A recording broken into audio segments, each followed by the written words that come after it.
పాక్షిక గ్రహణం అట్లాగనే సంపూర్ణ చంద్రగ్రహణం 2 రకాలుగా ఈ గ్రహణాలలో పాక్షికంగా అంటే మనకు డైరెక్ట్గా దాని ప్రభావం పడకుండా ఉండటం పాక్షికం.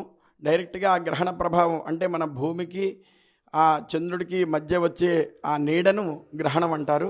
అది చంద్రుడిని కనుక మనకు కనిపించకుండా ఉంటే చంద్రగ్రహణం అని, అట్లాగే సూర్యుడు కనిపించకుండా ఉంటే సూర్యగ్రహణం అని చెప్పనంటారు.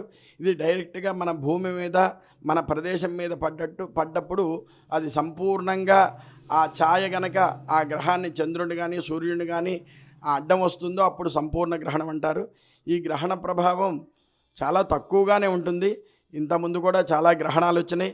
చాలామంది విశేషంగా స్వామివార్లకు అర్చనలు అభిషేకాదులు ఆ గ్రహణ సంబంధించిన దోష పరిహారాలు చేసుకున్నారు.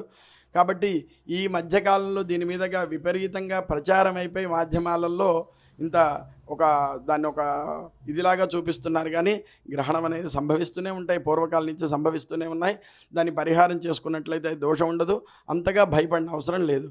అట్లాగే గ్రహణానంతరం ఇది గ్రహాలకు సంబంధించింది, ఈ నక్షత్రాలు గ్రహాలకు సంబంధించింది. కాబట్టి రాహుగ్రస్తంగా పడితే రాహుగ్రహానికి, అట్లాగే కేతుగ్రస్తంగా పడితే కేతుగ్రహానికి, చంద్రగ్రహణం అయితే చంద్రుడికి, సూర్యగ్రహణం అయితే సూర్యుడికి వీడి పరిహారాలు చేసుకుంటే సరిపోతుంది. మిగతా మన దగ్గరలో ఉన్న ఏ దేవాలయమైనా మనకు నమ్మకం ఉన్న ఏ దేవుడి దగ్గరికైనా మనం వెళ్ళి ఆ గ్రహాలకు పరిహారం చేసుకొని ఆ దేవుడికి ఒక అర్చన చేసుకున్నట్లయితే సంపూర్ణంగా మనశ్శాంతిగా ఉంటుంది.